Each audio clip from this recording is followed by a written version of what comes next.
Hello everyone, this is Remleiz from 40k Theories, and welcome to this new episode of Adeptus Podcastus, episode 75, because Michael keeps wanting me to mention the bloody numbers, but here we go. So joining me this week, as always, is Michael from Tactica Imperialis. Hello everyone. And joining us this week as our special guest is none other than the golden banana himself, ThunderPsyker. Hey! No Dr. White as of yet, but we never know, we live in fear. You never know. So how is everyone doing? I graduated from university. I'm about to move out of uni digs. I haven't stopped moving in about 11 days, so I'm good, thank you. Oh yes, it's worth noting that we are recording this episode on Friday, the 18th of July. Ram, it's Thursday. Or Thursday, rather, sorry. I blame these new tablets I'm on, fuck it. 4 sets of medication. Basically, we're recording this episode 24 hours early because I've got other commitments on the day of recording, so sorry. Moving out, mainly. Yes. Mainly, yes, moving out. But that doesn't mean we're completely without news, because we managed to get the big thing last night, the announcement of the Eisenhorn live-action TV series. Yeah, this is a thing. It was unexpected, I think the term is. That's an understatement. Yeah.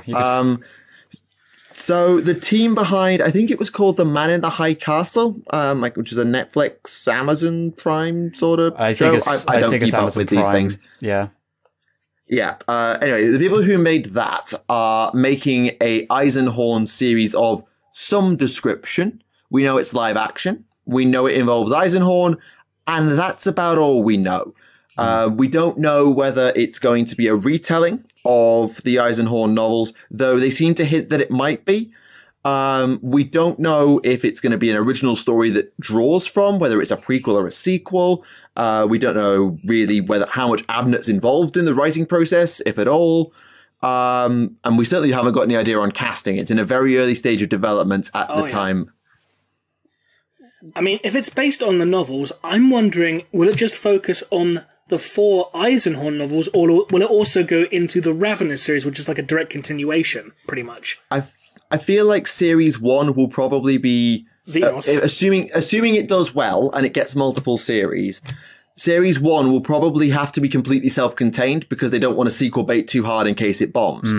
So I feel like they need to get it to a point, either at the end of Xenos or whatever, where they can say, right, that is a good, solid story, end it there, and if we get a chance to do season 2, maybe we do the rest of Eisenhorn, or maybe start Ravener, depending on how far they decide to go. You see, I'm a little bit more pessimistic in terms of what they'll use, because I feel like they'll loosely follow the novels, is my interpretation of it, but I feel like they're going to take liberties. That, or they're going to cut stuff down, because despite being a TV series, there'll always be that thing about leaving stuff out of books for the sake of an adaptation. But yeah, I think that's kind of unavoidable whenever they make a TV series or a movie based on a novel. I mean, all you got to do is look at Game of Thrones, for example. Yeah. Okay, Game of Thrones, for the most part, 1, it's because he didn't fucking finish the books yet, and 2, because there was some stuff that he was writing that you couldn't put on TV. In regards to the Game of Thrones TV series, only the first 5 seasons exist. Nothing else exists after that. But one of the most egregious examples of that, and the one that I always come back to of people taking liberties with books, is, do you remember the Eragon movie? Yes, I do, and I remember it being... That was an abomination. I'll be honest. What? Eragon. It's basically, it was a fantasy thing involving dragons, and it was... the books were really good. I read the book series 2 or 3 times when I was younger, but the film just decided to change the running order of the entire film, of the entire book, and also cut huge bits out, and it just didn't work. To be honest, it just didn't work. I ended up because I've watched the film myself, but I never really read the book, so I just kind of took it as a mediocre film. But as a fan of Avatar: The Last Airbender and understanding, wait, no, that didn't happen. My mistake. There was never an Avatar film. Never mind. Forget my point. I don't sympathize with you at all. I don't know what you're talking about. But yes, I think it's fair enough for us to have concerns at this stage of what they're going to do with it. But that's purely because we just don't have a clue because we're so early in development. What I think they are best off doing is letting Abnett stay involved in the project, because even if they decide to take it in a slightly different direction and adapt some things, as long as the original author is involved, then you can say, okay, this has still been approved by someone who wrote it and it will still flow because they'll have designed it that way. So I think as long as Abnett's involved, I'm going to be a little bit nicer to it. My only gripe if Abnett himself is involved is that I remember he also wrote, the script for the Ultramarines movie. I mean... yeah, that's my only moment. I want to give the benefit of the doubt there, and because my bigger gripes with Ultramarines was just more that advertising itself as the Warhammer movie, despite its plot, just general plot, not really being very indicative of the universe and being very plain. Yeah, full of holes, and it's a cream cracker. It was the fucking... It is the movie equivalent of a fucking cream cracker. Flat, no flavor, somehow's got a bunch of little holes in it that just kind of sour the experience. But I guess with that, what I want to assume is that Abnett didn't have a complete hand in why that story was as it was, and was more just writing the like beat by beat sort of stuff that kind of fills it up. But I don't know. I don't like Ultramarines. And thank you for reminding me that Abnett wrote it, because I don't want to be mean to people. I mean, damn it. I will still always say the best thing about that movie was the fact that John Hurt was in it. Oh he God, was the best thing about that fucking film. Yeah, bless his fucking soul. He was, I don't know if Dr. White's mentioned it to you, but the university that we're going to, John Hurt was the chancellor of that university right until his death. Oh, wow. Yeah, top fucking bloke. But no, the voice cast of... There's a weird pattern of 40k projects where they have an amazing voice cast, but it's not great. Fire Warrior comes to mind. Oh, God, yeah, I just remember that. Wasn't Lance Henriksen in that? Yeah, and Tom Baker as well. Oh, God, yeah. So he had quite a few big names there. Yeah. But then again, fucking... So what we're saying for Eisenhorn is get a bunch of nobodies and it'll be fine. Yeah, no, hire me. I'll voice a random chaos cultist, and then you can fucking pay me royalties for that. Give me money, Games Workshop. I've seen people clamoring for Mark Strong to play Eisenhorn. Ooh. Fucking... I mean, I think he did good as Captain Titus. I'd be fucking good for Mark Strong. Didn't he actually play Eisenhorn in the game? I don't know. That game, like, I thought I was one of the few people who remembered that existed. But I don't remember who voiced him there, because I didn't really sink my teeth into that. I think it was Mark Strong. I can imagine. It could be, because he's got a very good, like, Space Marine voice, I know that, since Dawn of War 1 and 2, a lot of 40k games, or at the very least things like Regicide, turns to the Dawn of War 2 cast for voice acting, but I can see Mark Strong being brought into a lot of stuff as well, because Space Marine was also pretty fucking good, and so was the performances, despite that also being a story that wasn't amazing, but still fun. Yeah, Mark Strong was voice of Eisenhorn in the game. Oh, shit. I mean, like, fucking... I can imagine him taking the role then, because he's been in... Mark Strong's been acting up until, like, more recent stuff, even, like, Shazam, so I can fucking see him being a Space Marine again. The thing is, he's not a Space Marine in this case. Eisenhorn's an Inquisitor. And this is where I completely forget... I'm sorry! Oh, God. Fucking... I'm fake fan. That's it. I'm going. All right. Get Dr. White on. I'm gone. The other challenge, I think, as much as I think getting a well-known voice who's done something like Titus before would be excellent, there's two sort of challenges. One is if you get the same voice actor, people are going to know it's the same voice actor. Yeah. So people are going to be like... And the other thing is, because it's live action, you need someone who can carry off that sort of gravitas that Eisenhorn obviously has, because...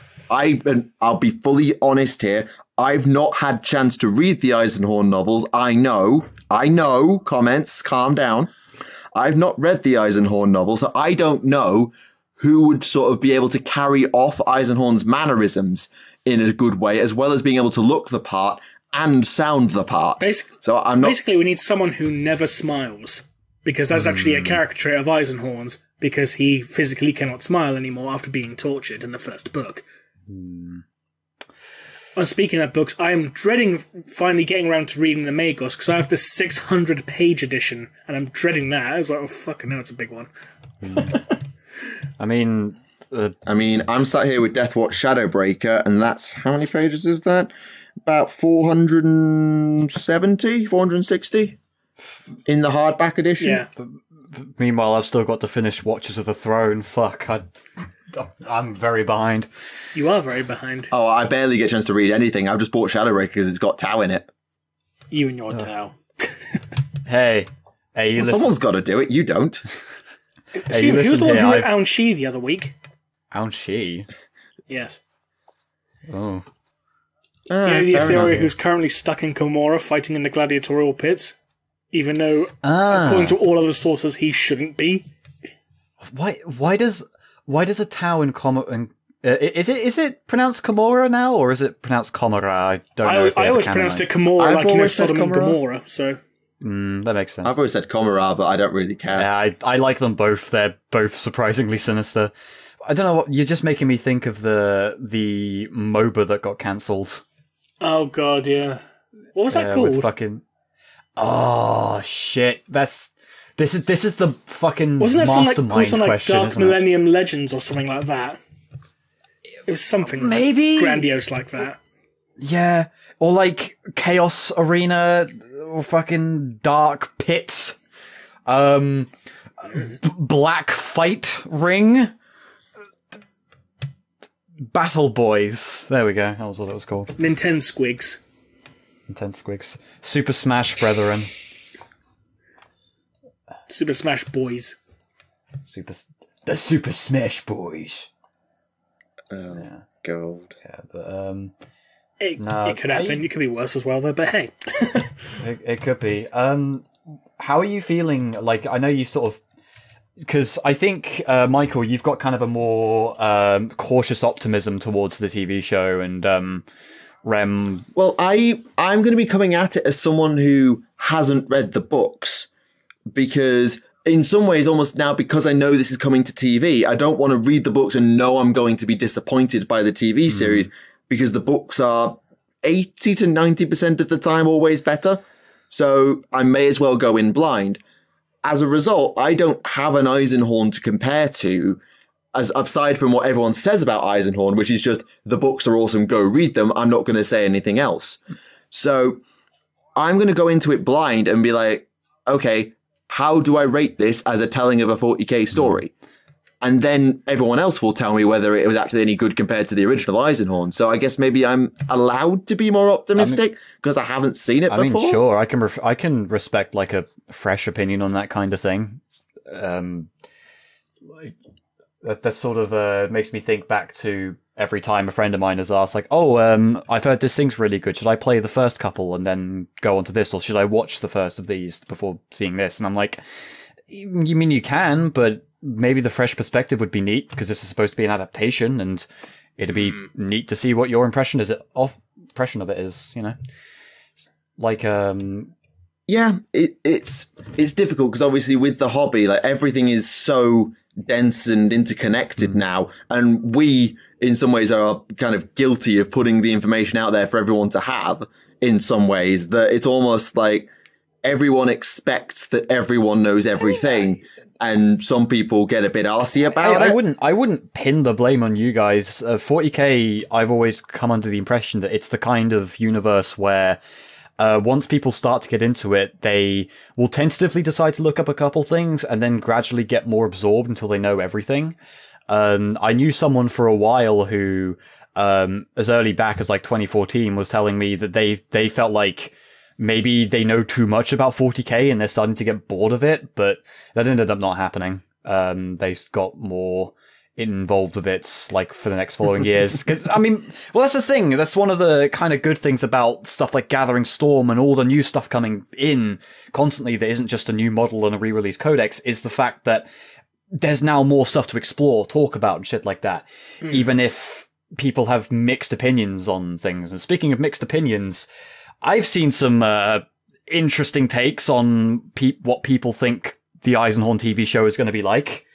I saw one particularly interesting hot take that I saw on social media, which is just, yay, more televised fascism. Yeah, F that's off. that's the thing, because Man in High Castle was naturally a TV show about a alternate universe America. Nazis. Yeah, it was an alternate universe America where Germany won the Second World War, but So it's Wolfenstein. Yeah, but I think the thing is that if it goes all out on the angle of wanting to push the message of, like, you know, the Imperium is bad, then I feel like it's gonna be, it's that I can't see happening if it's supposed to be adapting Eisenhorn, unless they take serious liberties with. Because, don't get me wrong, the fact that Eisenhorn is an Inquisitor who's a part of the Inquisition means that you're going to be seeing the very guts of the Imperium as well as the rest of the galaxy around it. But if it's about that story, and that story doesn't explore that theme, I don't see that being a big issue. Yeah. But, like you said, we don't know how faithful it is going to be as an adaptation. It could go full-on Japanese studio where, we're adapting a manga, time to do everything panel by panel and make sure everything is in there. Or they pull an Avatar The Last Airbender and they say, fuck it. You know? So, you never know.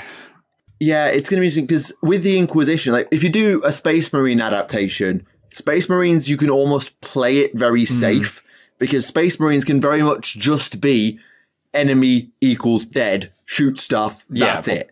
You can very much go down that route, at which some people would say, oh, you're glorifying violence, you're glorifying war and death and self-sacrifice and all that stuff. I'm not going to get into that because it's not the time and the place. However, the Inquisition is such a different take on the universe.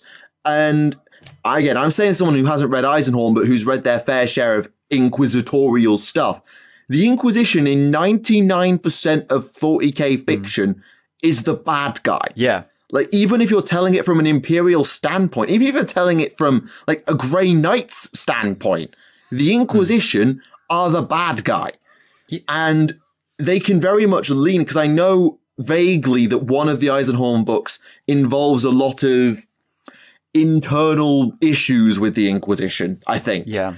So it will be interesting to see what angle they decide to make the Inquisition. Are they the noble defenders of humanity doing whatever it takes to keep their empire alive? Or are they genuinely going to portray them as absolute monsters and almost turn them into, dare I say it, the SS? Yeah. Well, I mean, I've got to be honest, I have been less pessimistic about the adaptation because of the fact that it's going to be based on Eisenhorn. Because I feel like if you want to, I'm not going to say expose 40k more to the mainstream, but make more things that are designed to reach out a bit more, like the books were originally intended for, and like some of the games and things like that. I think using the angle of the Inquisition, or even shit like Rogue Traders, I think is the right way to go. Because you're showing... I'd agree. You're showing a scrappier underbelly to that universe, and I think that that's gonna open up more points for discussion and like just exploring how that whole thing works. Is it kind of like the first half of Rogue One almost, where you actually get to see life on the ground. I'm not going to say that this should be like the first half of Rogue One, because obviously very different genre, different style. But that sort of seeing what it's like to live on the ground under the thumb of this empire, despite the fact that this empire is portrayed in some eyes as the good guys. Obviously in Rogue One they aren't, but you know what I mean. It could be very interesting to see how they take it. I mean, my first thought, which, you know, fuck me up if you want on this, but I was more thinking like Solo, but similar. I haven't seen that, so I couldn't comment. I think Solo does it a little bit better, but don't quote me on that. It's been over a year since I watched that film. I just liked it more than Rogue One in that kind of area. But I mean, personally, I would have myself preferred a Gaunt's Ghost TV series, but I understand some of that would probably be a bit too expensive. Yeah, and also the age rating would have to be cranked right up.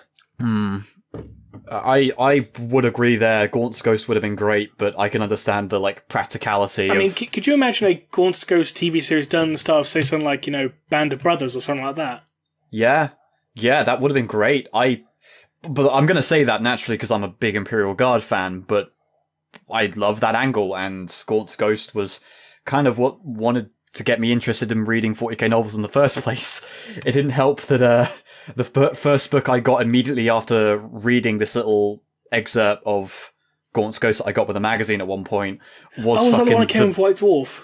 Yeah. I had that as well. I don't know where the fuck that went. I've still got mine. I think I can grab it now. But wasn't it called First and Only or something like that? Yeah. Well, that was the first novel. I know, but it's like a little first 2 chapters or something, wasn't it? Yeah, it's free with White Dwarf, and it was the first couple chapters. I read it, loved it, and then I bought Blood Ravens. Oh, you poor thing. It wasn't that good. So, yeah. Nah, I should have fucking... I mean, you can understand, noticing a steep decline in quality if you go from Dan Abnett to C.S. Goto. Yeah. Mistakes were made. Yeah, I should have gone for a fucking Caiaphas K novel or something else, but nah, I was big into my video games, and I was like, Bloodraven novel, sweet, I know these characters. Oh, this is just a really bad retelling of Dawn of War 1, and then some weird 2 fan fictions. Weird. Yeah, I was very lucky. Eldari torture porn scene. Don't get me fucking started. Okay, moving on. I wish I was exaggerating. That actually happened. I was lucky. My first novel I stumbled on was Hell's Reach, and I got super lucky that was my first novel. Oh, yeah, fucking jackpot. Yeah, one of the best. I don't know if you had to do if you polled the community, what is the best 40k novel? I do wonder what was sort of win or come in the higher rankings, because some books are very popular because Hell's Reach is kind of now, it had the animated series on YouTube, which obviously has elevated it to an even bigger audience when it was already big and popular to begin with. So that's kind of got an extra advantage. But even before that, I feel like Hell's Reach was one of the better ones out there. Yeah, I feel like that poll would have a lot of mixed answers at the top. Because I can see that being one of those ones where everyone will have their own kind of favorite, although naturally there's going to be more in some than others. Probably quite a few meme votes for Inquisitor and Blood Ravens at this rate, but sadly, yes. Yeah, that really surprised me about after we did our podcast on Ian Watson's Inquisitor for Emperor TTS. Fuck, I didn't expect that many people to be fond of the novel, but to each their own, I guess. You have opened the floodgates. I have, yeah. And the floodgates is full of gussy. All right, I was gonna say that now it's enticed more people to read the original book, which take that as a good thing if you want, but all right, we can wrap that note up on Gussie. Yeah, we're gonna move on now. I think we've had our share of random discussions. To be honest, a lot of the news this week, as much as I'm absolutely all over it, has mostly been a Age of Sigmar. So Sylvaneth came out, and we're just building to / about to release Warcry, the new AOS skirmish game, which is kind of a hybrid of Kill Team and Sigmar. And it looks like a heck of a lot of fun, though it has some things that confuse me, but I understand it's an AOS thing, so I won't bang on about it too long. My internet's really playing me up today, and I don't know why, and my recording software is lagging to fuck as well, and I don't know why. Probably something running in the background of your computer or something, I don't know. I've got nothing else running apart from Discord. Oh, not even like an antivirus? Nope. Shit. Oh dear. Well, so long as it's got all that sweet, sweet recording goodness still in there, then, It's still recording, just seems to lag every once in a while, so this will be a bit interesting to do in editing post, but it seems to be recording fine. I was going to say, the final hour of this podcast is just everyone talking about different things at the same time. It's perfectly synced, so we're all talking about something at once, and then when there's a gap to stop, it's just silence. And then it cuts back to talking. Oh dear. Well, we'll try and avoid that as best we can. So, moving on through the news, probably the next biggest 40k thing after Eisenhorn was the giant pile of Sisters of Battle miniatures we got. Oh yeah. Hold the fuck This up. sort of came out like a good 10 days ago, so some people might have missed this, but they showed off basically half a squad of Battle Sisters, including one with a simulacrum, a Sister Superior, who looks consummately like she belongs in Warhammer 40,000 with that pose. One that's been painted. Yeah, one with a flamer, one with a storm bolter, combi bolter. I don't know which it actually is. Storm bolter. Yeah, storm bolter. So yeah, we're actually getting a bit of a better look at the Sisters range as opposed to just the odd miniature here and there. And they're looking well. The simulacrum looks very detailed, like that wooden standard pole is very detailed, which I approve of. And the Sister Superior pose is a very, very Warhammer 40,000 pose. They say it themselves. 1 foot up, chainsword miles up in the air, screaming her face off. Yeah, very 40k. I'm just happy that the Sisters are getting anything. I feel like I've given off this impression of my Soulstorm video that I don't like the Sisters, and that couldn't be further from the truth. Because Speaking of which, Thunder, when's your Dawn of War 2 video coming out? Oh, at this rate, I'm gonna have to fucking do it. You said that last year. I did, didn't I? This running joke has been going probably nearly as long as this podcast. Actually, it has. Didn't you have me on for like episode 8 or 6 or something? 7. Yeah. Episode 7, you came on the show, and I think Remleiz made that question there. Yeah, he fucking did. That was nearly 3 years ago. At this rate, I'm gonna end up on my fucking deathbed uploading the video. I fucking just... Anyway. And yet you dropped a hint to it in the, food colouring drinking video, though. I did, yes. I fucking did. You tease. I did commission something more recently to go along with the making of, not specifically for Dawn of War 2, but for Chaos Rising. I'm going to give you 3 guesses. I was going to make some jokes about Steel Rain or something, I don't know. Oh no, so I might have commissioned artwork of an Eliphas the Inheritor body pillow. Why? Because I love him. Listen, Paul Dobson has the voice of angels. No, Mike, no!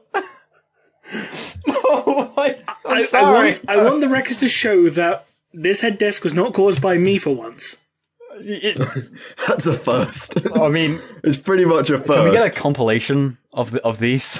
Oh, someone will cut it together, I'm sure. Probably the Animaticus person, if they're still alive, will probably cut it together. That'd be wonderful. Especially if they keep a little tally in the corner of like who's been doing it. It'll just be Remleiz.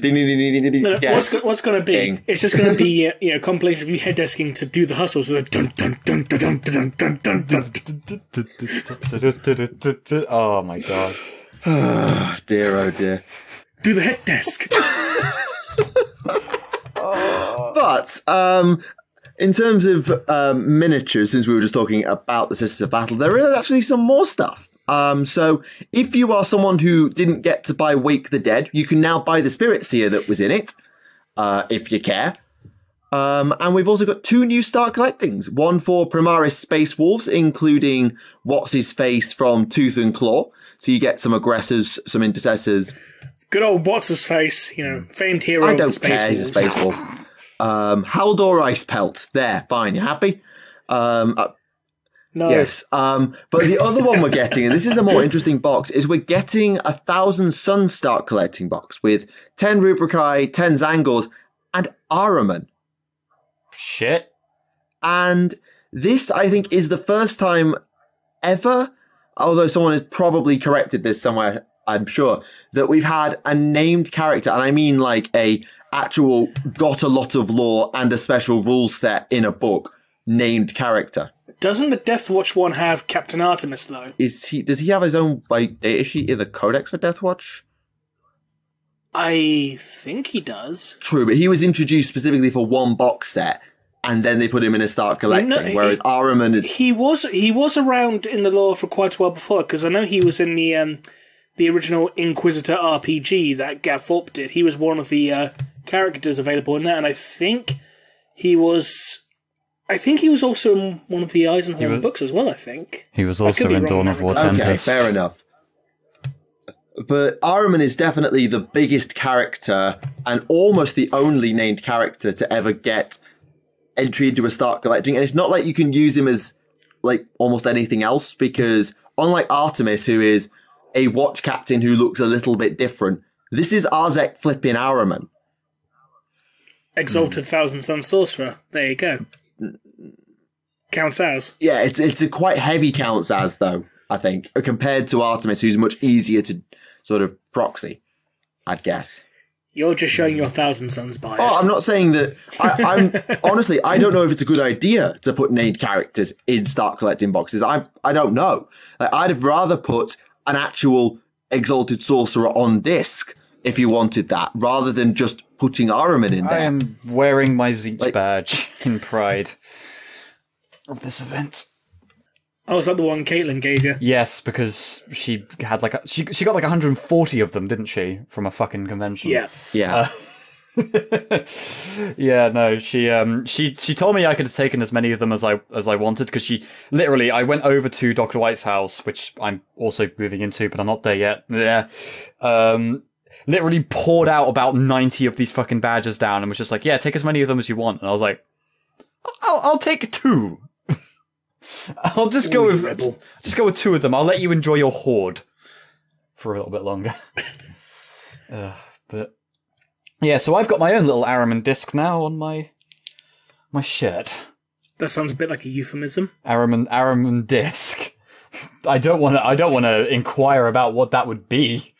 That sounds a bit. Especially while it's all over your shirt. Oh man. You're getting me sweaty here, Daddy Ahriman.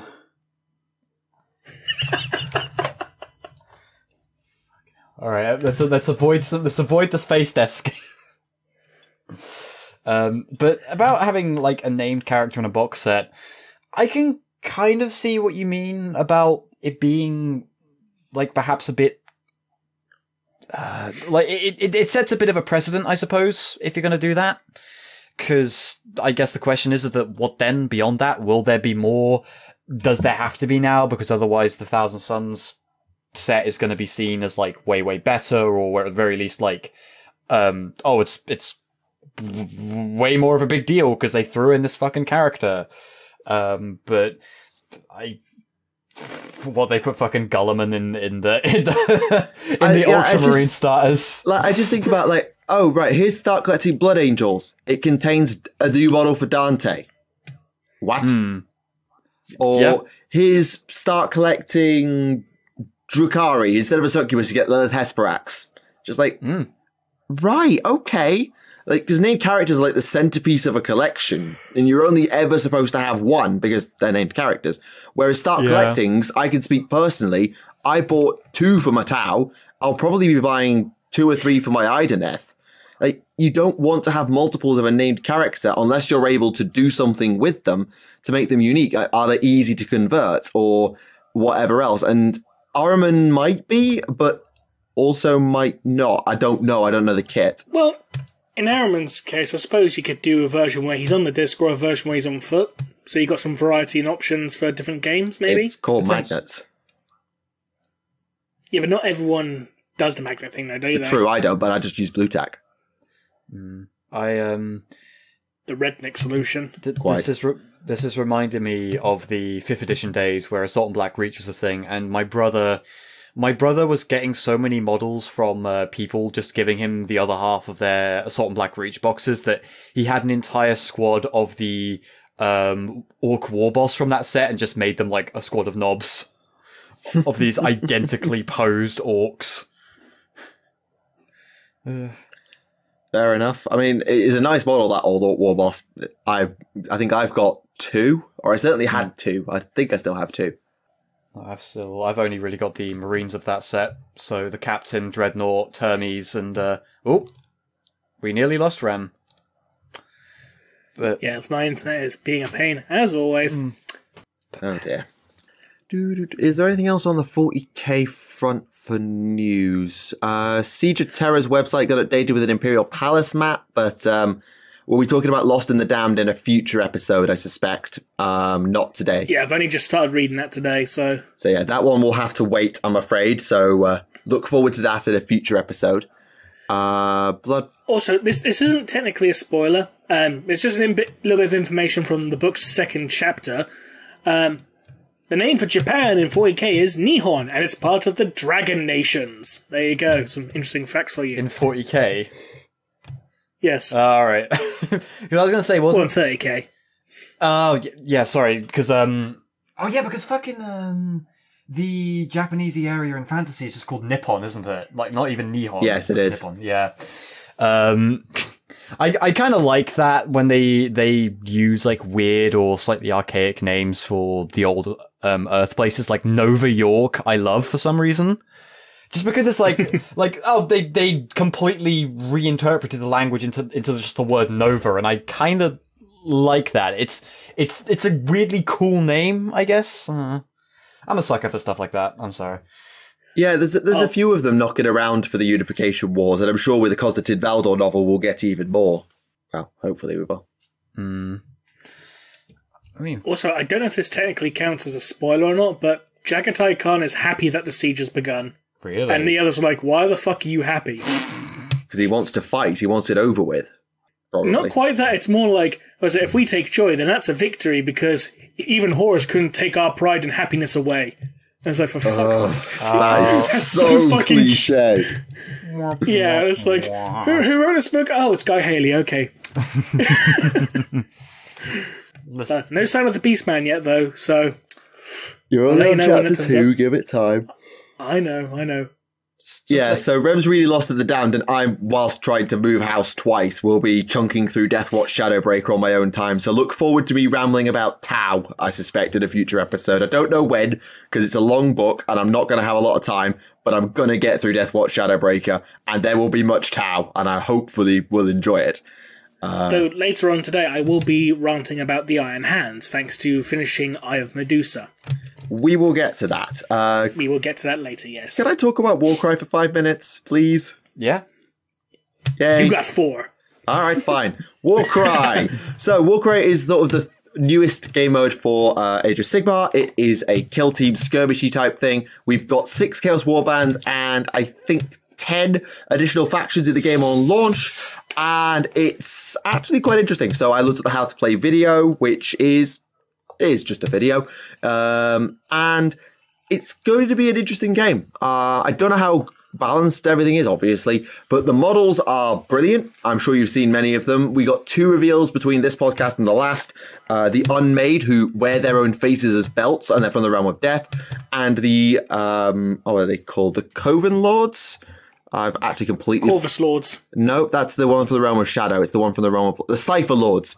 The ones from the Realm of Light who have the gold face masks and are sort of about infiltration and teleportation and thralls and all that jazz. So... Yeah, not one of them is Cypher. No, but of course not. It's the wrong universe, you absolute spanner. But It's called making a joke. Lighten up. Jokes have to be... Anyway. But the one thing about this... Joy Brand. Being funny is not my USP. I'm too serious. I'm aware of this, and the comments are also aware of this. It's kind of my own little gimmick. I'm too serious and too quote-unquote straight. But anyway.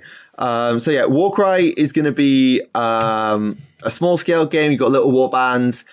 Everybody has individual activations. You have abilities that activate based on your initiative dice. So you roll 6 dice for initiative.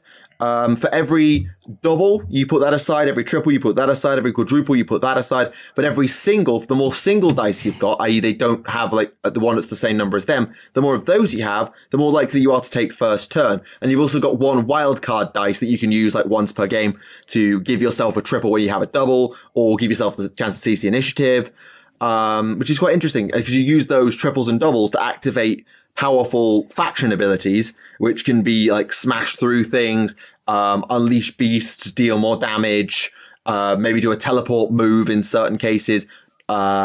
Movement is completely free. You can jump across buildings without penalty, which is a good thing for game mechanics, but also means the game's going to be quite terrain reliant. And I don't know if I like that because it means you have to buy terrain. So the starter box does come with a full set of terrain, so that's a good thing.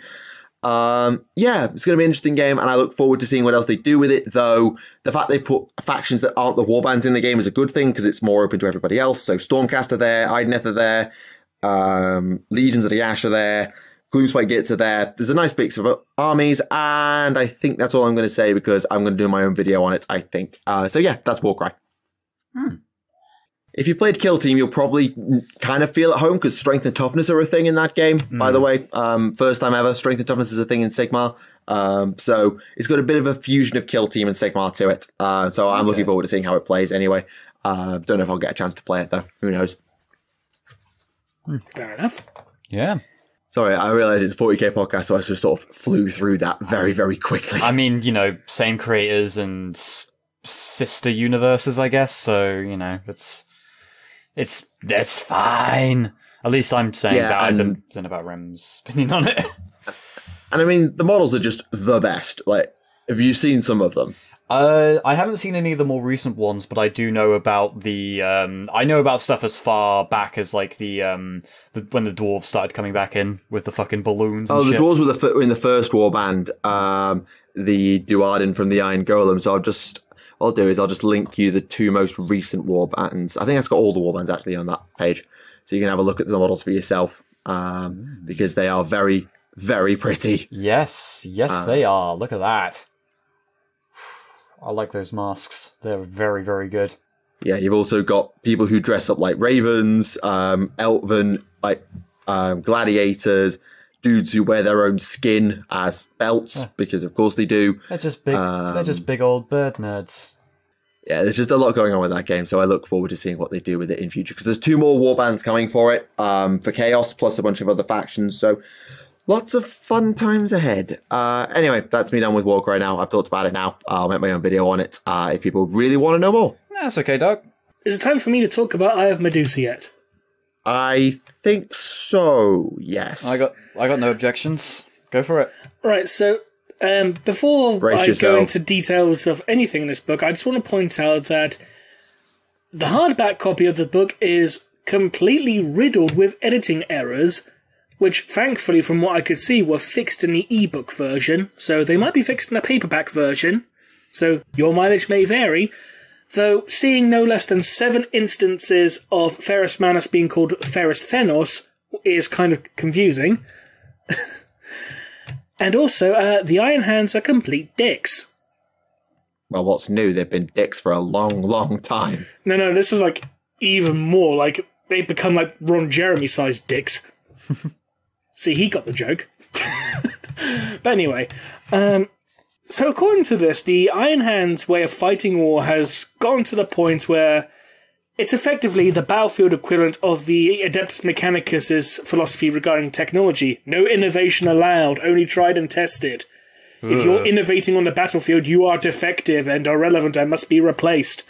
Oh, so they're Ultramarines. Got it. Is this the plot of Wally? They're like even less flexible than the Ultramarines. I remember back in the Clan Raw Khan supplement, I don't know if you read that one, I'm sure you did, where there was a period in the Iron Hands where everything sort of changed, and they've gone through changes of like when at one point emotion was a no-go. Like you had to completely temper everything, and then that changed, and they had to let their emotions out in order to sort of harness their abilities once again. So the Iron Hands do this a lot, where they sort of have phases of this is how we fight, you will fight like this, and they'll have huge arguments about it that can go on for decades about philosophy. Yep, pretty much. One interesting thing about the Iron Hands in this, though, apparently they will surgically remove certain gene seed organs that they feel are redundant or irrelevant. Did he give examples? Yeah, the, I've forgotten what it's called, but the one that controls pigment. The one that protects them from radiation. Yes, I forget its name. Is it mucinoid? I will go and check. You keep talking about it. I'll go and find its name. Yeah, because basically their view is like, we don't need this organ to protect from radiation because we're mostly metal, therefore that protects us from radiation, so this organ is relevant, get rid of the fucking thing. And so a lot of the Iron Hands are incredibly pale. Okay. Interesting take on, like, what they do to their own sort of bodies and, well, not gene seed, but yeah. Yeah, and they're... Melanchromic. Melanchromic, that's it. Yeah, I knew it was something with beginning with M. Yeah, melanin and chromatic. Yeah. And their recruitment process is stupidly harsh. It's like, we've only had 3 surviving guys make it to become scouts this time. That's a good number. Not too many, not too few. So only 3? Fucking hell, mate. Christ, how long is it? Because they do these trials to have them basically shoot each other, in the middle of the mountains. And those that survive get brought back to this, big, lovely reception area full of big, comfy chairs. And everyone's like, ooh, this is surprisingly comfortable. Oh no, we're being attacked by Death Cult assassins. Huh. It's like, congratulations, you've survived the attack from assassins. What did you learn? Don't trust anyone. Good boy. Fucking Christ. Okay, that's a bit extreme. Just a tad. I thought the Space Wolves were a bit nuts in their recruitment process of, hey, we're going to throw you out into the mountains. Get To be back. honest, I think the last thing I would trust if I lived in the 40k universe is a big comfy chair. Because I'd be like, hang on a second, this is too nice. Something bad's gonna happen. It's like, it's gonna swallow me whole, or it's gonna fucking, like, it's gonna inject me with heroin, I don't know. And also, apparently Medusa has monkey lions. Oh, good. That's a fucking... That's a combination of creatures, Jesus. Yes. David Kyle made a point to say that the wildlife on Medusa is more dangerous than Fenris, apparently. Oh, that's not going to go down well with certain people. That's really not going to go down well. Considering the only example we see is the monkey lion. I don't think that's a dangerous combination, because, I mean, monkeys are fucking scary, alright? They can do some shit, right? They're clever little fucks, and my god, when they're angry, they're angry. But they're mixed with a lion. Those guys are lazy as hell. It is probably worth noting that it's less of a monkey, more of a baboon. Well, there we go. Baboons are fuck, alright? But they're mixed with a lion. Lions are lazy as fuck. Well, male ones.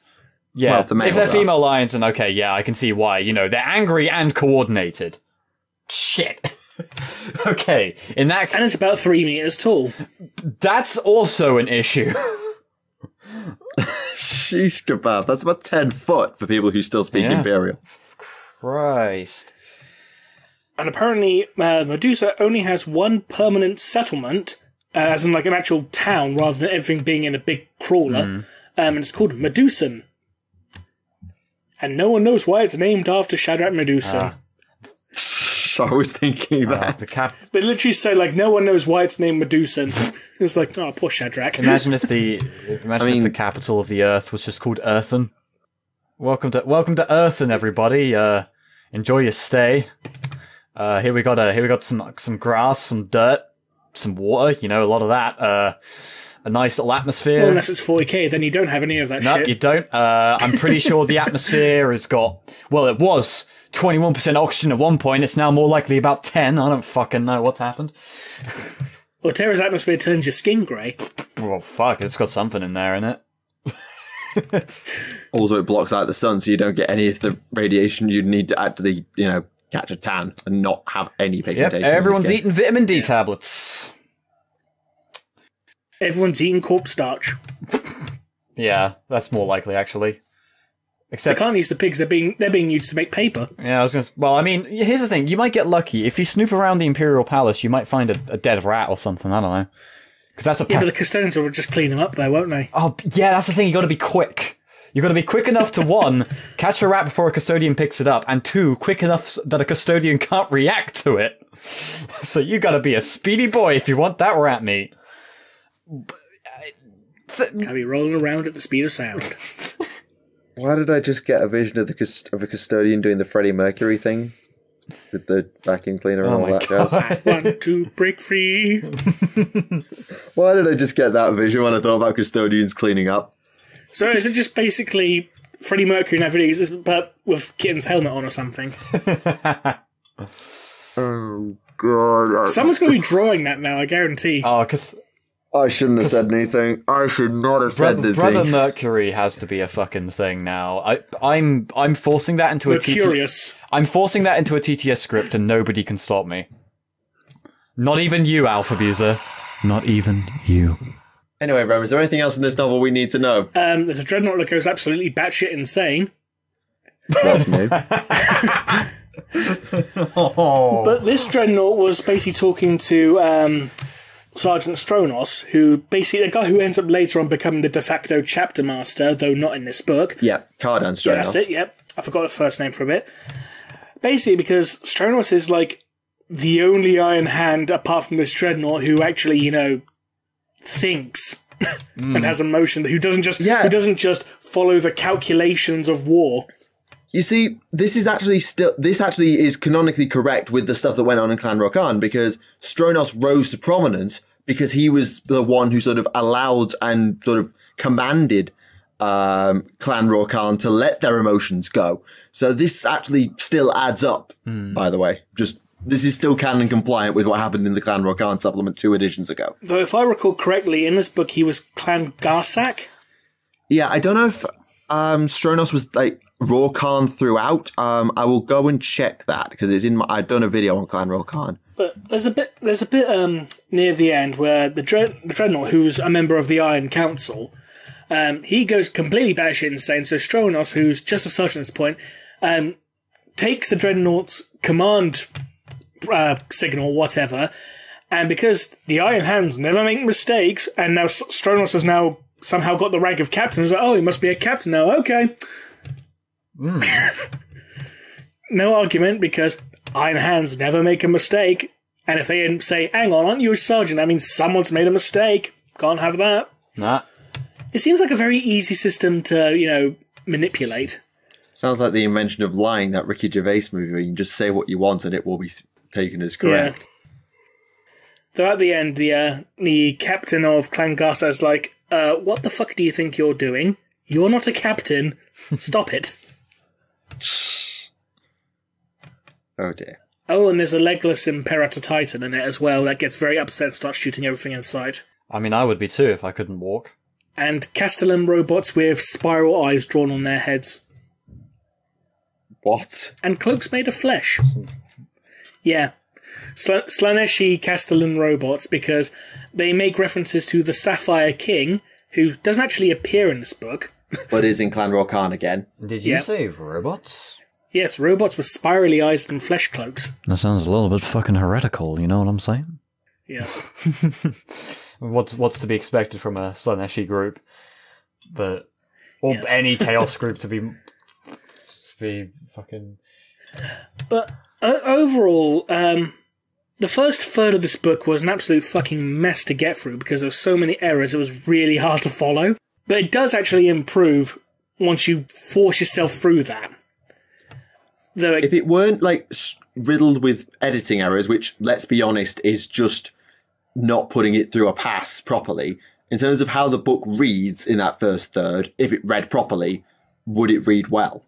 Or is the story bad in the first third? It's a slog. It's a proper slog. It's on par with the first 80% of Path of Heaven. And you know my thoughts on Path of Heaven. Basically, the first 80% of that book was boring as hell. But it does improve. If I had to give it a score out of 10, I'd probably give the book something like overall a 6. If it wasn't for that first third, it probably would have gone higher. Maybe a 7 or something, I don't know. It's just... I didn't go into it just to completely rip it to shreds. I thought, well, I need to do something on the Iron Hands at some point. I'll try this one. Oh. Yeah, fair enough. I haven't really read much to do with the Iron Hands either, aside from Clan Rokan, which I got, just someone gave me the PDF one time, so I read it. But yeah, I get that. Hopefully Voice of Mars is better, because I don't want to condemn the entire series just because of this one particular book. But for a starting book in a series, it's not a brilliant start. It's kind of weak. Which is actually, there's one thing I can probably feel I can share from Shadowbreaker, since I'm not going to get really a chance to talk about it next time, I don't think. This isn't really a spoiler either, because it ties into what happened in the first Death Watch novel, and probably also what happened in the interim Death Watch novels, which I haven't had a chance to read. But the entire basic premise of this series is the Imperium trying to make its own gene stealer cults as a way of developing a countermeasure to the Tyranids.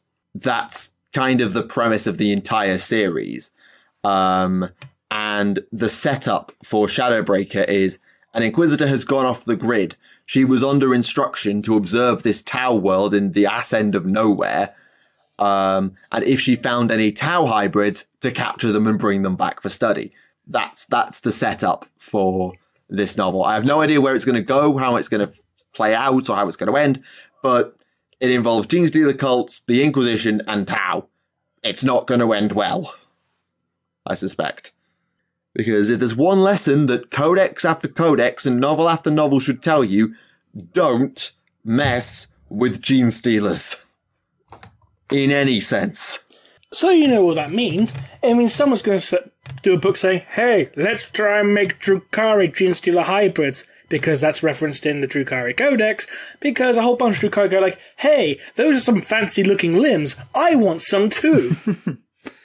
That sounds very Drukhari. Totally that's canonical as well. That's not going to... And they decide to get an entire planet infested with Nids and bring it into orbit of Gamora. Oh, God, that's a terrible idea. Just so idiots. they can get some hybrids, pump them full of growth hormone, and take the mutations and graft onto them to look at some stylish appendages. Like, look at my fancy new Talandar, isn't it beautiful? I have this sudden compulsion to feed. Yeah, that's not going to... In other news, Vector's closed off an entire subdimension due to it being infested with multi-limbed Drukhari abominations. You guys are worrying too much. I can't see this being a problem at all. You know, I just want to, like, you know, consume all the biomass in all of this fucking universe right now. What did I say? I said something about, slaves? Something about the four-armed Kalamancha Kane? Yeah, slaves. Dark Eldar things, feasting. Yeah, as in on wine, not flesh. Okay, flesh as well, but... I mean, to the Dark Eldar, they're basically the same thing. Yeah, you see, it's a perfect fit. I don't see... shut up. You don't know anything. I can live as I can live as I want, okay? Call me Bill. I'm a... Welcome to the fall of the Eldar. Hey, I don't appreciate that language. I just thought it was a good idea, okay? I really, Okay, Tahari. You've had 15,000 years of good ideas. I did, and look how far we've lasted. Huh? Was that before or after you made your pact with the Deceiver? Hey, listen.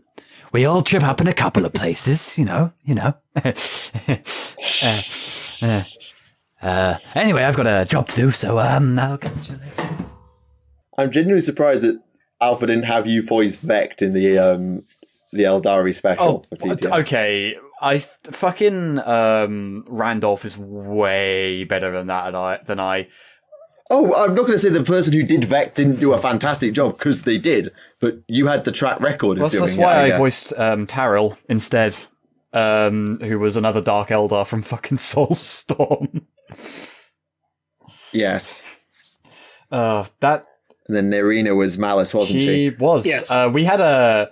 I realised I don't think this has been talked about, but Nerina, Dr. White and I met up in Norwich last month. We had a nice little Drukhari meetup, as it were. It was some fun times. Yes, I remember that White told Nerina to punch me when she saw me, but luckily Caitlin gave White my receipt. Oh. And punched him back as well. Oh, well, good on her. You know, she seems like a good egg. Yes. She's a good Zinchian. Yeah, just got to make sure she doesn't change her mind. She's got to make sure she keeps the food colouring away from Dr. White. Oh fuck, no, Rem, damn it, you reminded me. So because I'm moving into the same house as Dr. White, one of the first things I moved in is my box of baking goods. I didn't even think about the fact that contains all my food colouring. I've got a whole rainbow of that stuff in there, and on the plus side, it stopped me doing something really dumb this morning. Which was? My friends and I were talking about the blue and green milk from Star Wars. And I was like, what if I made myself some blue milk? And then I realized I had no food colouring, so I couldn't try that. Which probably... Dr. White drank it all. It wouldn't surprise me if I go home and I find that and I mean... Shall I tell Dr. White to clean his room on your behalf? Yes, please do. It's a fucking mess. I gladly will. I've got more stuff to take over to his tonight, so... What a beautiful world we live in. It's just like a fucking sitcom. It really is. I think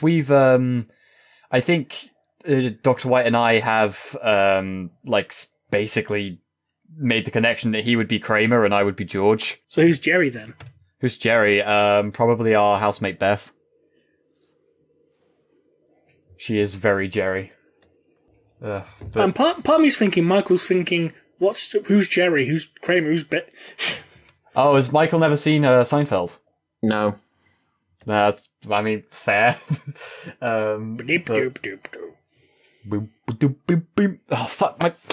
If I could play bass, my girlfriend's bass is upstairs. If I could just come down and just play the Seinfeld theme perfectly, then...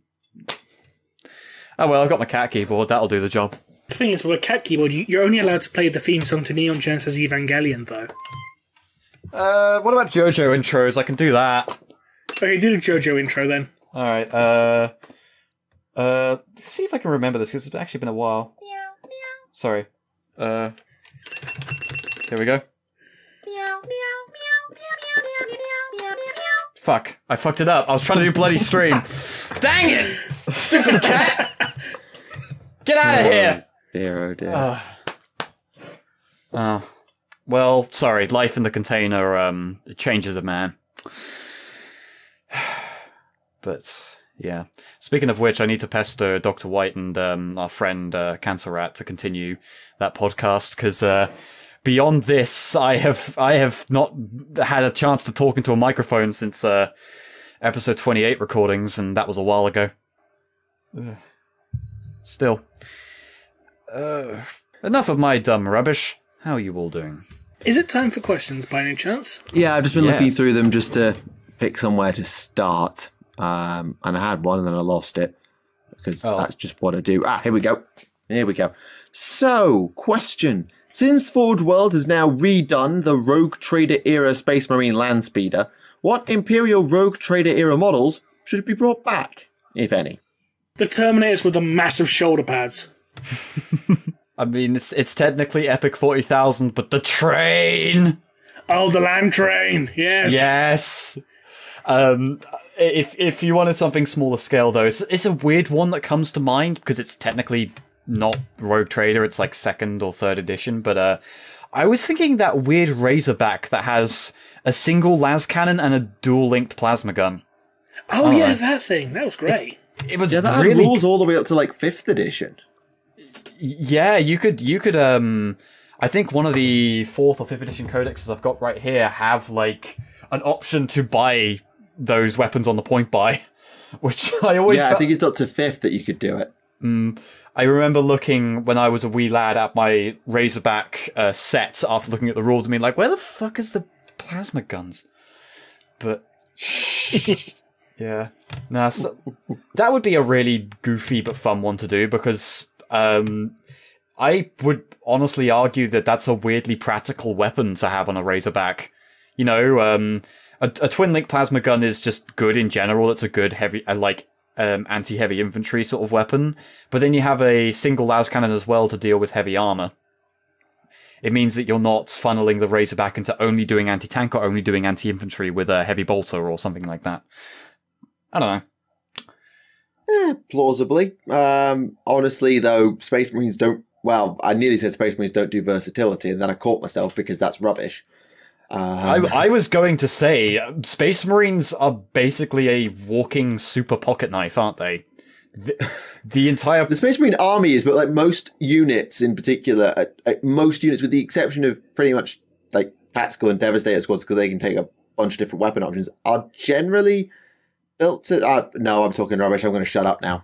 I've got Primaris on the brain. When Primaris, they don't have specialization. They just have one unit, one weapon option per unit half the time. Well, I'd argue that just Space Marines as a creature kind of fit that criteria of being versatile. They have so many organs that have weird properties to them that, I mean, you could just drop a Space Marine onto a planet with just clothes, let alone armor, somewhere, and they'll probably do a pretty good job of being the king of that ecosystem, or potentially becoming the leader of some fucking clan of human warriors on a feral world, you know? Yeah, I mean, the Primarchs obviously did it, but it's the same principle, just a bit less powerful. Yeah. There's a... Naturally, you don't get Gulliman levels of, yo, wanna be the duke of an entire system, because Ultramar was doing weirdly well about this time, but... Space Marine is a powerful, powerful thing. I mean, hey, like... Very true. They got their bolt guns, but they can also, you know, might not even need a pocket knife, really, or a combat knife. They could just punch someone in the face and do a good enough job at melee. Just spit in their face with the Betcher's gland and they'll be fine. Yeah, and then eat their brains and remember... discriminating against, you know, Imperial Fists and Raven Guard, though? They can't do that. Well, yes, but that's down to defective gene seed, not what a Space Marine can do. Yeah. I mean, admittedly, if a Imperial Fist was dropped onto a planet with just their clothes and nothing on, they would probably start punching trees and building a little hut and basically making a... I was going to say, they'd have probably dug a 50-foot trench network by dusk. Yeah. You think it'll take that long? Oh my... All right. We're assuming no shovels, so... I fucking... Oh my god. Minecraft is just Rogel Dawn's, like, favorite game. Shit. I didn't think about... I mean, there's better games out there for building stuff, but that kind of works with how I feel. Since we learned from, Carrion Throne, that you can't show favour to the Mechanicus, and so they use paper instead of tech, like data slates. Maybe because it's so old, Rogel Dawn designed the Imperial Phallus defences in Minecraft instead, because it's so old the Mechanicus didn't build it. I was going to say, yeah, like, the Mechanicus isn't going to care about JavaScript. Rogel Dawn can do what he wants with that. I mean, well, Corvus Corax would just... Well, Corvus Corax's son, would just fucking be dropped onto a planet and just mope for a bit before blending into the shadows for the rest of eternity. Yeah, Salamander would probably try and walk up to whatever person's civilization was there. It was like, hello, I want to help you. Yeah. What? Wait, hang on. Why are you shooting me? I wanted to be friends. Oh. And so on. Oh, salamanders. I love those boys. At which point it's like, all right, now you've done it. Bang. Yeah. Oh, but I feel like a salamander would regret that though. Like they just like end up crushing someone once with just their bare hands and be like, oh my god, I didn't want it to come to this. What was that story where Vulcan basically said, like, no, I don't use rad weapons because that's a very cruel way to kill someone, and then someone just pointed out, you burn people alive.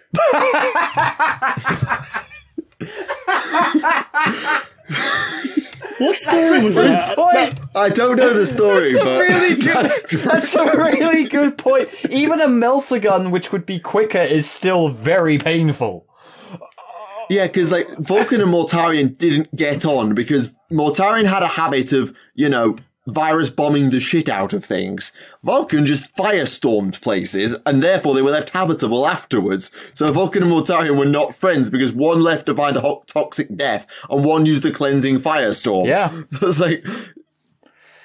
Oh, yeah, I don't know the book, unfortunately, but that is a... Who fired that back? I want to know who fired that back. I think it was Mortarion. Yeah, that sounds like something Mortarion would probably say, because Mortarion used a lot of rad weapons in his stuff, so that would explain why the two of them didn't get on. Oh my god. Mortarion has actually got game. Fair play, that man. And to be fair, even in Lantern's Light, Mortarion proves he's got back chat. He hasn't got much, but he can back chat. Oh yeah, that was the story where basically the Emperor says, I made you a scimitar. And he's like, I don't want it, I've already got a scythe. Fuck you. But I do need this gun. Thank you. That gun was supposed to be destroyed. I don't care, it's my gun. Turning down a gift? Yeah? We don't do that here. I'm doing it. Oh, you guys are getting a bit crackly for me.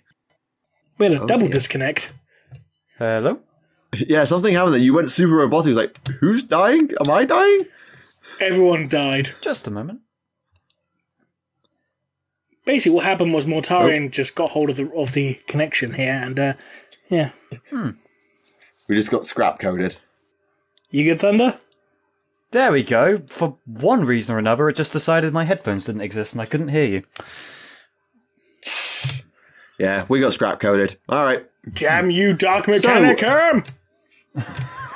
So since we're speaking of all things involving genetics, before we got distracted by Mortarion's endless burning sass, each gene seed has its own specific traits applied to it for the Legion. So, for example, everyone, you think of an example of different legions having different gene seed traits. What about the Night Lords? Did they have one? All I know is that their skin would turn pale and their eyes would go dark, but I think that was mainly because of just being from Nostramo. Their genetic trait is that they get way too into Kingdom Hearts and then don't want to talk about it once they finish the third one. Oh, Kingdom Hearts sucked. I'm saying there we go. I don't care. Because I know in Deliverance Lost we had the Iron Warriors were engineered to be 20% more resilient than other legions. Space Wolves literally had doggy DNA. Canis Helix. Yep. And the Alpha Legion had the strains for promoting growth removed, which doesn't actually make sense because the Alpha Legionnaires are the largest overall. I mean, Alpharius was the shortest. Alpharius was shortest Primarch, but his gene stones were the largest, which allowed him to blend in. Yes, that was it. That was it. So basically, having in Alpha Legion DNA, right? You're all going to be midgets. Oh no, my sons are now big. That's not how it's meant to work. It could just be all I'm thinking of, this is a weird comparison point to make, but in flipping JoJo, where every other generation of JoJo is massive. Fucking Jonathan Joestar was 6.5 foot, so was Joseph. Then Jotaro was as well, but Jotaro's mum was 5 foot. Fucking tiny woman compared to this massive 17-year-old boy who looks like he's 35. Fuck that art style. It's great, but I hate it. Good to know. That just reminds me of those memes. You see this really overly buff, muscle man saying, I'm just your average anime 15-year-old high schooler. I'm gonna say, look at Giorno Giovanna. Jesus Christ, he's not 15 years old. He is, I don't think any of the Joestars are the age that they should be. Fucking... Sorry, JoJo talk. Anyway, next question. Sorry. Staying with Primarchs, of all the Primarch novels released so far, which is the best and which is the worst? Well, the best, it's a tie-up between Lorgar and Angron. Fair. The worst one, I'm going to say either between Gilman or Khan. Gilman because it was so fucking boring, and Khan because it was so fucking forgettable. That sums those two Primarchs in 30k up to a effing T. So, yeah, Gilman is boring and Khan is forgettable. Sums them up. I mean, what's worse? Is it worse to be boring or worse to be forgotten? Well, if you get forgotten, there's probably a reason why you're forgotten, and the chances are is that you were more boring. But Khan isn't, as a character concept, he's not that boring. It's just that most of his books are. Because his Primarch novel was forgettable. Path of Heaven was shit for the first 80%. It only got interesting once they got to the Dark Glass space station. I think this is a odd take, but I would argue it's probably worse to be boring. Because if you're forgotten, then chances are there might have been something neat that, like, captivated you for a bit, but then you just forgot about it and it's no longer, like, really something you think about. But if you're just boring, everyone's reminded that you exist, but it's like, you're not remembered fondly, you're just remembered, you know? It, like, that sucks. I think that's why, like, I don't know. That's just one take I'd have on it. I personally don't have an issue with any of the Primarchs. I wouldn't call any of them necessarily boring, even if I admit that some of them are very much designed to be more vanilla-y than others, if you catch my drift. Yeah, I always think I'm running off a mental checklist of legions and Primarchs in my head. The one I always miss is Kharn. Every single time. If I'm gonna miss one, I'll miss Kharn. Unless I'm counting number by number by number. And I mean, in a video literally last week, I managed to get the 5th Legion confused and said they were the Imperial Fist, but they're the White Scars, because I just completely forgot the White Scars existed, like a complete spanner. To be fair, like, I wouldn't be able to tell you what number was next to each Legion, like, all at once. I'm really bad at that kind of thing. Dark Angels are the first. I think the second were expunged. Yep. Third was the Emperor's Children. Yep. Correct. Iron Warriors are fourth. Yep. Yep. You know, you just said that White Scars are fifth. Yep. I can't remember the sixth! Space Wolves. Space Wolves, Imperial Fists, Night Lords, Blood Angels, Iron Hands, Gap, World Eaters, Ultramarines, Death Guard, Thousand Suns, Sons of Horus, Word Bearers, Salamanders, Raven Guard, Alpha Legion.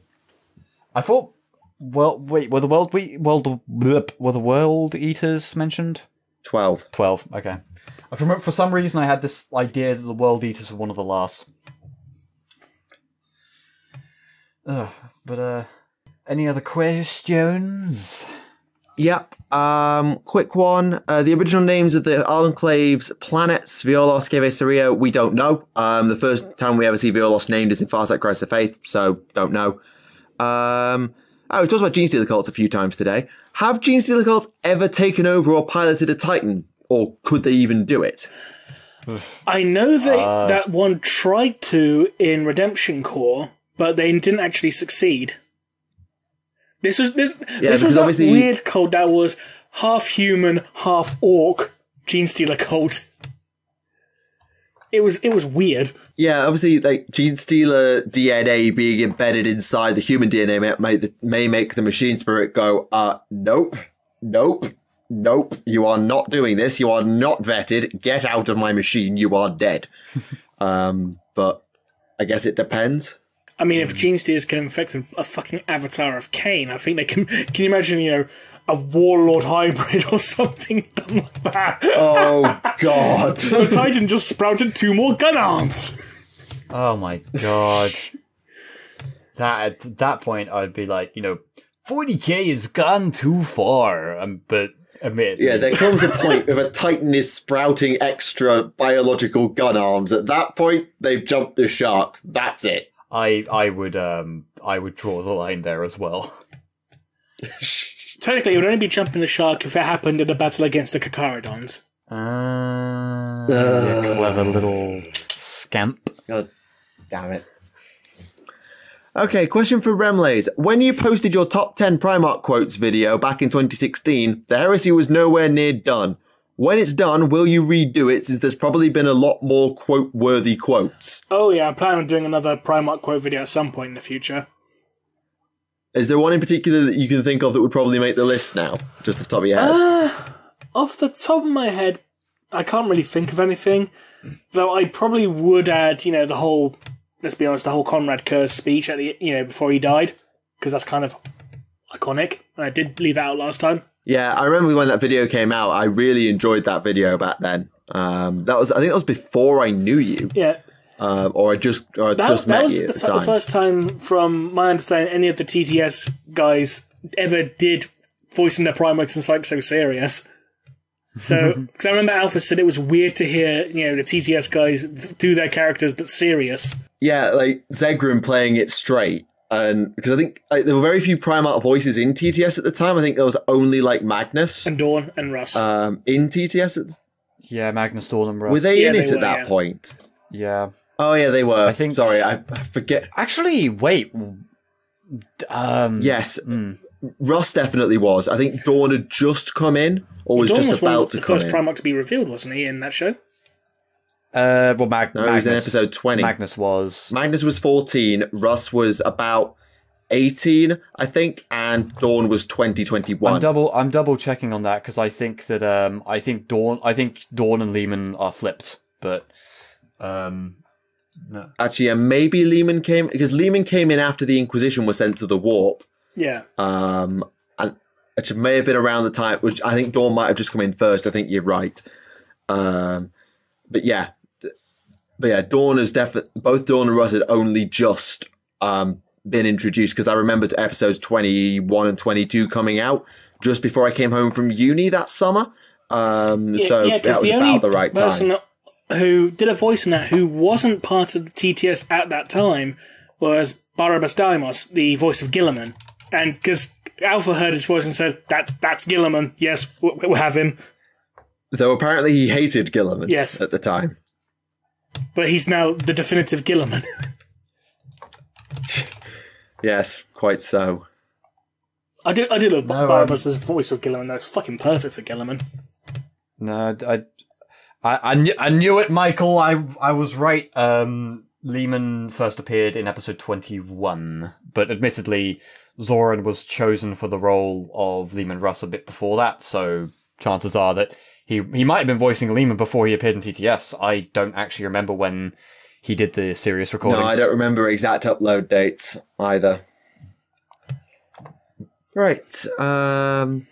The Stormcast Eternals maintain contact with their old families. No, there's actually a short story in Myths and Revenants about Garda Steel Soul where he blows up a Nurgle demon through basically hugging it to death from the inside. I'll spare you the details. Death cuddle. Genuinely, like this giant Nurgle beastie thingamabob springs out the ground where he used to live, because he was from this place in Gyron and he went back there. And some of them recognized him anyway. So he goes back and this demon beast thingy-mabobby just eats him. And you can hear the souls screaming at him. He's like, help us, help us. And he's like, I'm listening. I'm sorry I wasn't listening. And he just starts glowing with this like Hallowed Knight Stormcast bullshit power. And the demon explodes. And it's just like, right, thank you, Garda Steel Soul. That was very nice of you. Next. So basically he used the whole anime power of burning justice. The Hallowed Knights do that. Yeah, the Hallowed Knights are that sort of person. So they're anime characters. Did they actually have a theme playing while he started glowing with power? Or did he start screaming? They have to. So you may have heard the catchphrase "Only the faithful." That's them. Like, who will stand against the darkness? Only the faithful. That's the Hallowed Knights. Yeah, that's them. They're a little bit cheesy and they're not my thing. But hey. Could the Arbitrates arrest Inquisitors? I don't think so. Good luck. Good fucking luck, yeah. You betrayed the law! Law! That's basically what's going to happen. Quite. I had one, then I lost it. Flip. Because remember, the Inquisition is above the law. They answer directly to the Emperor, officially. Yes, officially. Right, go on. What are your opinions on, and I quote, fused forces such as Chaos Orcs, Gevesa, the Patriarch of Cain and such? Yay or nay? I have no issue with it. The amount of times you bring up the Patriarch of Cain, you think you did have an issue with it. No, I mean, are they talking in regards to things like tabletop? I don't know. They don't really say that. That's just, I've read the question verbatim. I'm going to assume they're talking about tabletop for this. I have no issue with something like that for tabletop. I think that could be very interesting. Like, obviously, they probably won't get a full codex, but you might get something like, I don't know, maybe in White Dwarf or something like that, maybe. Yeah, like, I'd love to see a Gay Vesa thing for the Tau, both a bit more exploration in lore. There's a bit in Shadowbreaker, actually, which I'll get onto reading about. And there's also, I just love to see it on the tabletop because, well, town need more chaff infantry. And Chaos Orcs has been around for ages, and it doesn't come up that often, but it'd be nice to see. And a Patriarch of Cain, I think you'd have to make it a unique, but it could be a real powerhouse just to add into a Genestealer cult army if you don't want to ally in Tyranids. It'd be interesting to see, like, Genestealer cult army, but instead of using things like auto guns or las guns, or whatever, they're using shuriken catapults. Plausibly. I have, like, no comment to make, unfortunately. I'm a bit lost. Okay, so this question fully admits it's tinfoil hat time. Sorry. So this may be way out there, but is it possible that, and I quote, the ancient Earth shamans, by doing the ritual suicide to birth the Emperor, killed off the pure Psyker strain, aka the golden light power that can banish warp spawn, and the Psykers that came after are hybrids spawned from the Eldar souls from the birth of Slaanesh, and with that are a lot more susceptible to the warp than the shamans. That's what? some red string right there. Well, the shamans were the first Psykers, and once they killed themselves or got rid or did their ritual, whatever it was, there were no more Psykers until I think it was M23. I thought it was M15. M15 is when they started appearing. And then it got officially recognised about a few millennia later. Yeah, and then 23 to 5 is when they start popping up en masse and we start getting problems. I think. Yeah. But yeah, they're sort of implying that the beginning of the birth of Slaanesh, which then led to the Age of Strife, those devoured souls were sort of being fragmented and broken apart, and they would go on to create Psykers. I don't know about that, elsewhere. Especially given the fact that, if you go and look at Wild Rider, where the ancient Eldari and the pre-Necron tier were fighting against demons of Slaanesh, and it's like, whoa, fuck no. Why, Gav? Why must you break my heart? Oh, go breaking my heart. And there goes Rem again, and there comes back Rem. Fucking internet. I swear. Yeah. Oh dear. Actually, this is kind of pertinent because you did a video on Asterion Moloch recently. I did. Khan the Betrayer versus Asterion Moloch. Who wins? I'm probably going to have to go with Khan. He's got the special bullshit plot armor powers. Plus, he did kill a living saint. Well, 2. Yeah. To play devil's advocate, Moloch has been spaced and somehow seems to still be alive. Like, that guy's probably died about 6 or 7 times, or should have died about 6 or 7 times. In fairness, so has Khan. Technically. Yes. But Moloch's got better armor, and, okay, yes, he doesn't have Khorne behind him, but Moloch might stand a chance for 5 minutes, and then Khan will kill him. It'll be a hell of a fucking fight, don't get me wrong, but I'm going to have to go for Khan this. Yeah, I just think between all the nonsense Khan can pull, I think Khan would win, but it would be bloody close. He'd probably just overwhelm him with just sheer, brute force and blood, just going bang, bang, bang, bang, bang. Just, yeah. Yeah. Another gene seed question. Okay.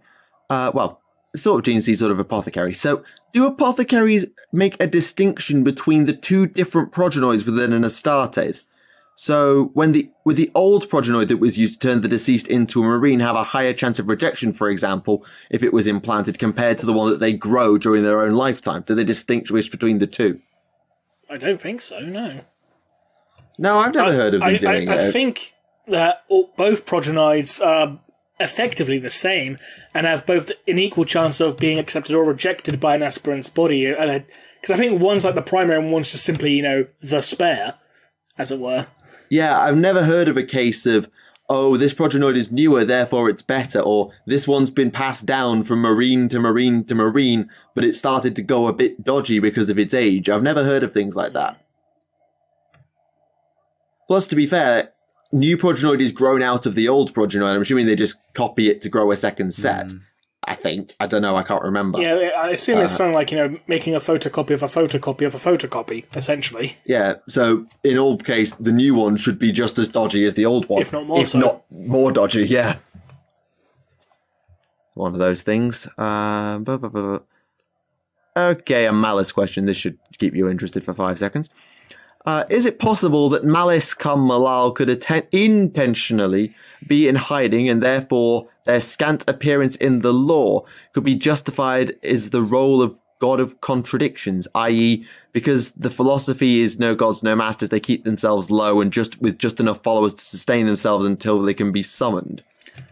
Right? All we really know is that last we ever heard of Malice, he was summoned into the material realm by the Sons of Malice warband, and that's all we know. Yeah, somehow I doubt that a chaos god would keep its followers to a minimum just to be contradictory. To be honest, I think, we don't know how long he was summoned into the realm for. We don't know how long he lasted. He could have been there for the equivalent of a couple of hours, couple of weeks. He's probably back in the warp by now, to be honest. Yes, almost certainly. I mean, I was going to say, it seems... I completely agree with the point that it would be weird for someone like that to have a small following, because surely by having a larger following, they're going to be more powerful, or more importantly, they're going to have a kind of a longer lifespan and are going to be less brittle, Yeah, I think the contradiction question will probably be best suited for, Nakoho, the god of atheism. Now there's a contradiction. Who is canon in AOS? Yes, yeah. I don't remember the story that they were in, but yes. Gets name dropped in a couple of them, apparently. I think it's all the stories from the same author as well. I can't remember who it was, though. No, I don't recall, unfortunately. Was it David Annandale? Annandale writes a lot of the Neferata and Nagash stuff, so possibly? Because Neferata and Nagash is a lot of the death stuff, so... I think one of the books was a Neferata story that mentioned Nakoho, so in which case it will have been Annandale, then. Yeah. If it was Neferata book, it's Annandale. The Nagash book was Josh Reynolds, wasn't it? Oh, yes, it was. Yes, it was. Yeah, Nagash, Supreme Lord of the Undead. Yeah, that's... what's it called? What was the Nagash novel called? The Undying King? That's it. The Undying King. Thank you. Yeah, I think that one might have been Josh.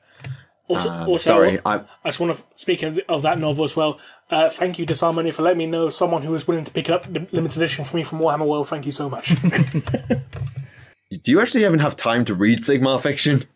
I haven't read it, no. I've just got the free limited edition Sigmar books, though. 2 of them are tiny, really short. Squat. Not as in thin, as in vertically short. Gets people to buy limited editions you won't even read. They look pretty on the shelf. And besides, a Nagash book, you gotta get it because it's fucking Nagash. What books are there to be read? They're there to be admired. Adeptus Podcastus, Civil War. By all means, put them up on a shelf and make them pretty afterward, but they're there to be read, so read them. At least once. I'm siding with Michael here, but I kind of get that, it's the collectible debate. It's the Toy Story debate, of just The Toy Story debate is that the only debate is that whether number 4 should have even existed. Well, I mean, and the answer is no, it shouldn't have. That is it ended perfectly with 3, you bastards. That is a good. It's a point to make. I ain't going to agree nor disagree because I'm going to be Captain Diplomat and stay away from that. I mean, I haven't seen it, so... Next question. I haven't either, so I can't comment. Right. Since we saw in Gathering Storm that Rubric Marines could be uncorrupted, is it possible for the Thousand Suns to be redeemed and become a Fallen-esque faction where they can be tied... I think you need that question again because I dropped out. All right, I'll try that a second time. Since we saw in Gathering Storm, particularly Gathering Storm 3, that Rubric Marines could be uncorrupted, quote-unquote, is it possible for the Thousand Suns as a faction to be redeemed, quote-unquote, and become a Fallen-esque faction where they can both be tied to Chaos and the Imperium? As far as I'm aware, there is only one non-sorcerer Thousand Sun who is not a Rubrici, and it ended up resulted in the deaths of 2,000 other individuals for it to happen. Or something stupid like that. Helioisidorus. Yeah, and as far as I'm aware, he's still, palling around with Ahriman. Yeah, the one they're referring to is when Ivrain wound back the clock on the Rubricae, I think. Yeah, but I think she's the only person who has that ability, because, she has, the powers of the god of death. But, I'm sure that if given time and enough containment, I'd love to see Ivrain try that on, gather Magnus, Ahriman, and the Thousand Suns all in one place as far as possible, and just do a mass, wind the clock back, and just see, hey, can we go... powers activate! Yeah, can we go back far enough that we can de-demon Magnus and get him back on the good side? But get him back to just before... Oh, God, they're actually going to do that, aren't they? Fuck. They could actually do that, and that's... Oh, bollocks. I'd like to fucking see him try, but they could do it. At which point we're right, Magnus, it's now M42. You've been a demon for the past 10,000 years, fighting for the bad guys because you fucked up and broke the Golden Throne. By the way, Dad's dead. He's also now a skeleton on that Golden Throne, which was meant for you, by the way, if you didn't know. But you can't go and do that now, because Dad needs to sit on it to stay alive because you bloody screwed everything up, Magnus. Also, why would you also invaded Fenris, I think, 2 or 3 times because Ross was sent by Horus to kill you, but you thought it was by the Emperor, so well done there. Question. If he does get restored to, quote-unquote, his human form, end quote, what's going to happen in regards to his soul, considering that, he's still missing a piece of his soul? CTTS. Huh? I guess I'm some kind of half demon now, where he's got half human soul, half demon bits that filling in the rest that's left. And he's going to go, can someone find me Janus? I think his last name is Arvida. Yeah, just go trawling around on Titan for Janus's corpse. Thousand Suns invade Titan. It does not go well. No, it does not.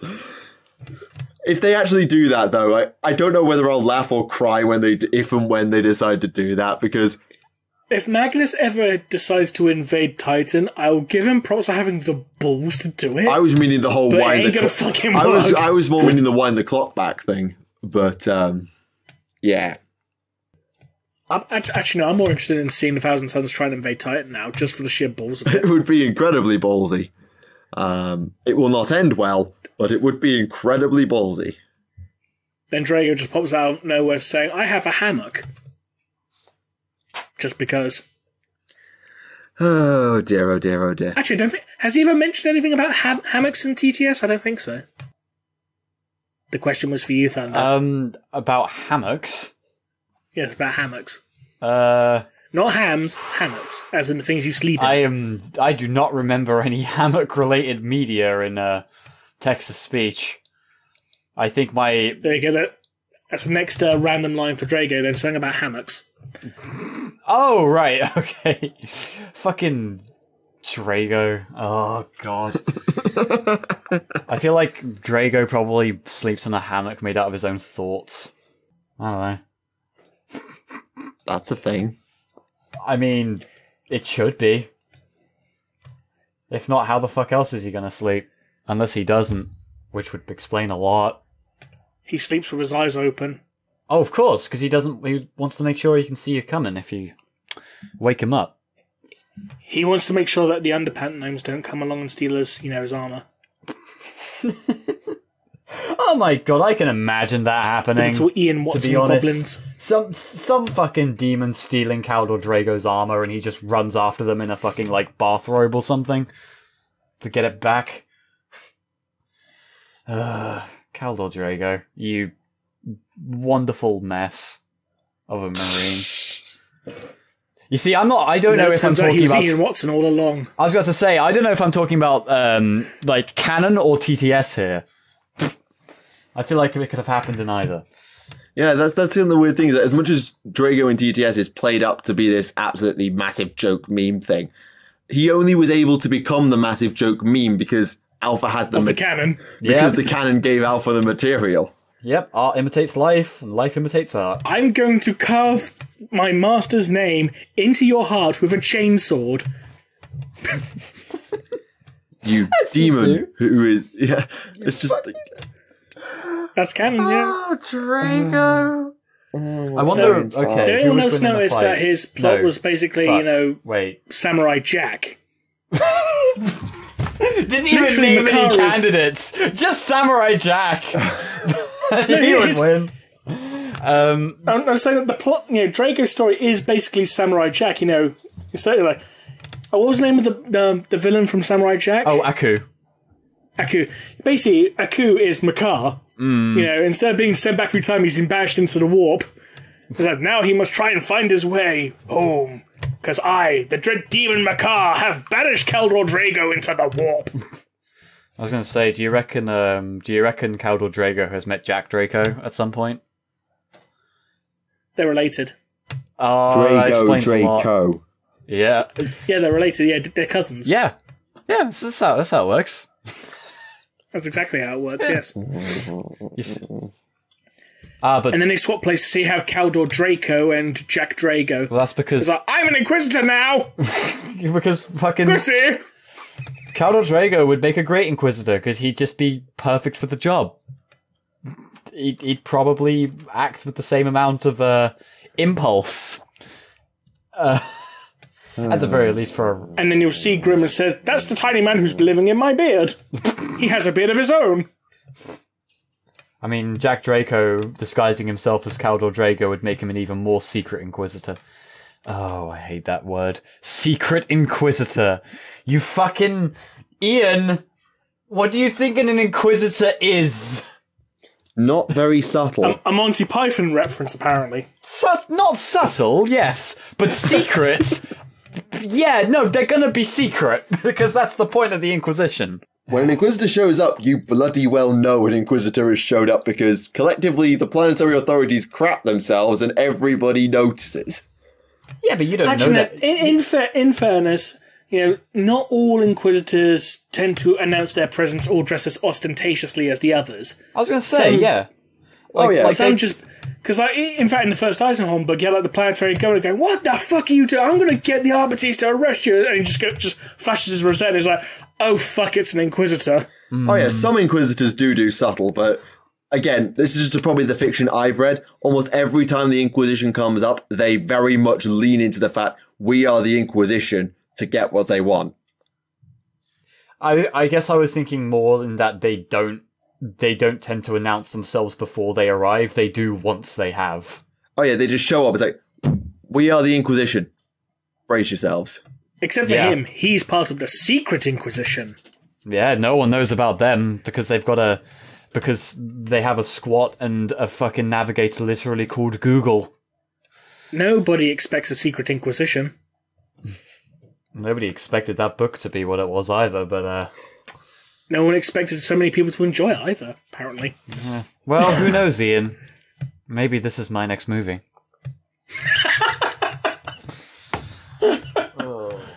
We're back to the TV show again, aren't we?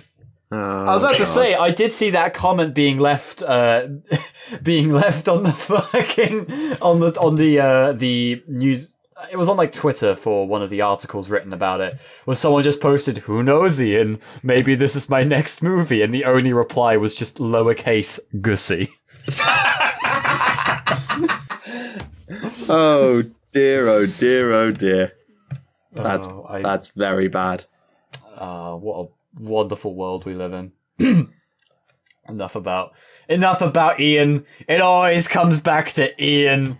I think we might have to call us a night soon because my internet is getting really, really bad. Yeah. Okay. Well, then we've got one last item I need to mention very quickly before we close.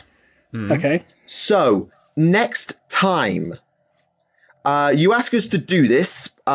We have a guest from Black Library scheduled to appear on next episode. I'm still waiting for the final go-ahead that they're gonna be here. But because we're recording this now, and obviously the episode won't be coming out for another week, I want to get this out now so that you're all aware.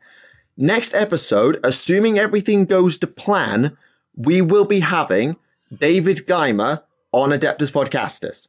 The author of the Iron Hands novel that Redham's talking about today, the author of the Hamilcar novels that I've talked about extensively in the past, and many other things besides. More importantly, he's the guy who wrote the story about Ferrus Manus eating sand. Quite. So, If you have a question that you would like to ask, please leave it specifically in the comments. Specify who it's for. Instead of just saying question, like I know you do very often, make sure that if it is for them, that you leave the comments saying as such, because they're going to ask to see that list in advance of the episode. As a result, make sure it's clear. Make sure it's clear exactly who you're talking to, what you're talking about, because otherwise it might not get through the list of things that they can actually answer, because we're going to get a lot of questions, I suspect, now that I've made that announcement. So that is the plan for next episode. That's the hope, is that David Gilman will be on the show. If it doesn't work out, we apologize. As I say, I'm still waiting for the final go-ahead from some of the higher-ups at Black Library. Can I reserve a question? Leave it in the comments. All right. I know what I'm asking. Thunder. All right. Is it about the sand? Yes, it is. There's going to be many questions about that, I suspect. I know what our comments are like. I just really hope it's all the same question. I really hope it isn't, because it'll make a very short episode. Oh, no. Explicitly, the ones about the sand is the same question. Right. Anyway, that was all I wanted to announce for next episode. It's hopefully going to be the case. So if you have a question for David Gilman, leave it in the comments, and hopefully he'll be able to answer it next time. If not, I'll get it booked in for a later episode once I get the permissions. So, on that note, thank you very much, everyone, for tuning in to listen to us this episode, and thank you very much to ThunderPsyker for joining us as our guest this week. Thank you for having me. It's been very good fun. Wait, we've just got an entire Thunder episode, and it wasn't gate crashed. For once, don't jinx it now. Oh, fuck, there's someone at the door. Ding dong. Quick, get the episode Quickly, over. end the episode before it happens. I will fend him off. So, until next time, this has been Remleiz from 40k Theories. This has been Tactica Imperialis. And that was ThunderPsyker. And we'll see you again next time. Bye-bye.